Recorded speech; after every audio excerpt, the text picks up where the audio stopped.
અમરેલી શહેર અને તાલુકાના ભાજપ હોદ્દેદારો આગેવાનો બજેટ નિહાળવામાં ઉપસ્થિત રહ્યા. ભારત સરકારના મહિલા નાણામંત્રી નિર્મલા સીતારમણે ગઈકાલે સતત 9મી વાર કેન્દ્રીય બજેટ રજૂ કર્યું હતું. આ બજેટને અમરેલી જિલ્લા ભાજપ કાર્યાલયે કેન્દ્રીય બજેટ નિહાળ્યું હતું. આ સમયે અમરેલી શહેર અને તાલુકાના ભાજપ હોદ્દેદારો આગેવાનો ઉપસ્થિત રહ્યા હતા. કેન્દ્રીય નાણામંત્રી નિર્મલા સીતારમણે પ્રધાનમંત્રી નરેન્દ્ર મોદીની ઉપસ્થિતિમાં લોકસભામાં કેન્દ્રીય બજેટ 2026-27 રજૂ કર્યું હતું.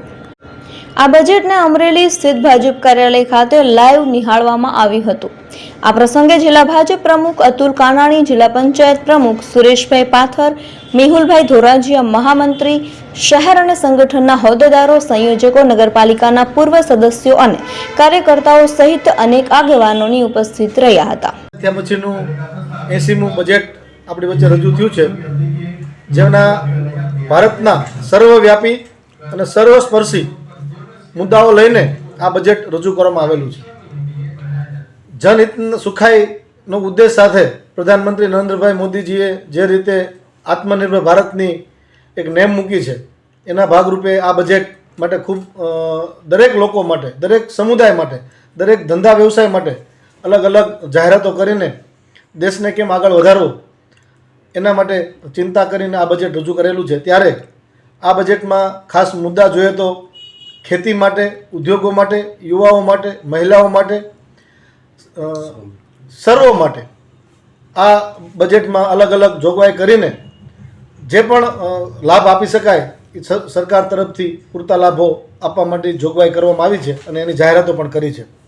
આત્મનિર્ભર ભારત જે નરેન્દ્રભાઈ મોદીજીએ એક સપનું સેવ્યું છે કે મારો દેશ આત્મનિર્ભર બને, વિકસિત બને, સર્વશ્રેષ્ઠ બને, એના ભાગરૂપે આત્મનિર્ભર ભારતના જે જોગવાઈ છે એમાં 2000 કરોડ રૂપિયાની સરકારે જોગવાઈ કરી અને નાના લઘુ ઉદ્યોગોને ખૂબ મોટો યોગદાન મળે એવા પ્રયાસો સરકાર દ્વારા કરવામાં આવ્યા છે. સેમી કન્ડક્ટરનો જે વ્યવસાય છે એના માટે પણ સરકારે ખૂબ મોટી જોગવાઈ જાહેરાત કરી છે અને આ વ્યવસાયને પ્રોત્સાહન આપ્યું છે. 22 જેટલા નવા જળ માર્ગો બનાવીને સરકારે સાબિત કરવા માગે છે કે જે અત્યારે રેલવે અને માર્ગ વાહન વ્યવહાર છે એનેથી પણ આગળ જઈને દરિયાઈ માર્ગ ચાલુ કરવા માટે 22 નવા માર્ગો ચાલુ કરશે, જેનાથી દેશના વિકાસને એક એન્જિન મળશે અને આપણા ધંધા, ઉદ્યોગો, રોજગારો ખૂબ આગળ વધશે. આર્ટિફિશિયલ ઇન્ટેલિજન્સ AI ટેકનોલોજીને પણ વિકસાવવા માટે સરકારે કમર કસી છે અને એમના માટે પણ પ્રોત્સાહન જાહેર કર્યું છે.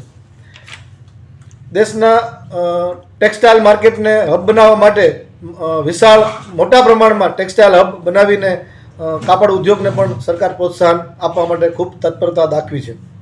ઓર્ગેનિક દવાનું વેચાણ વધુ થાય એના માટે સરકારે પણ ભાર મૂક્યો છે.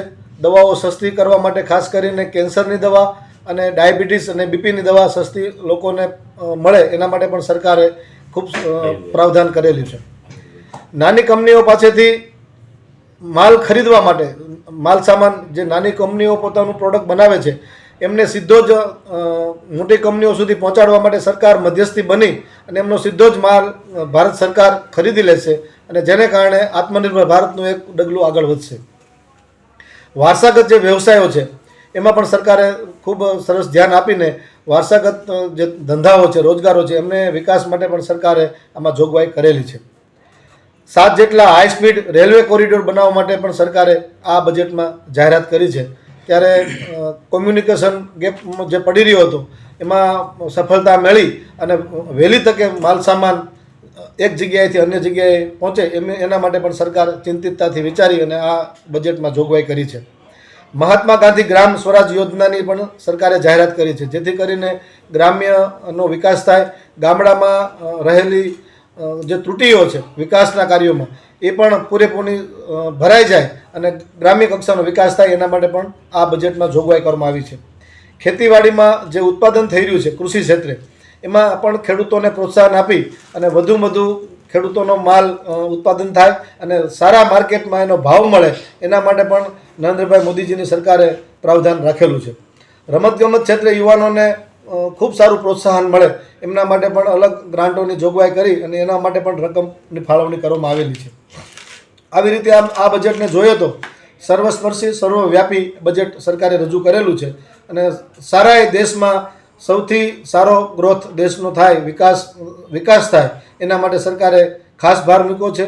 અને જે રીતે વિશ્વના અન્ય દેશોમાં ચોથી અર્થવ્યવસ્થા જ્યારે દેશ બની ગયો છે અને હજી પણ નંબર 1 અર્થવ્યવસ્થા બને એના માટે આપણા નાણામંત્રી શ્રી નિર્મલા સીતારમણજી અને સમગ્ર કેબિનેટની ટીમ અને નરેન્દ્રભાઈ મોદીનું નેતૃત્વમાં આ કાર્યો થઈ રહ્યા છે. ત્યારે આ બજેટ સૌને ફળીને લોકોના વિકાસ કાર્યમાં ખૂબ ઉપયોગી થશે એવી આજની આ બજેટમાં અમે અપેક્ષા રાખીએ છીએ.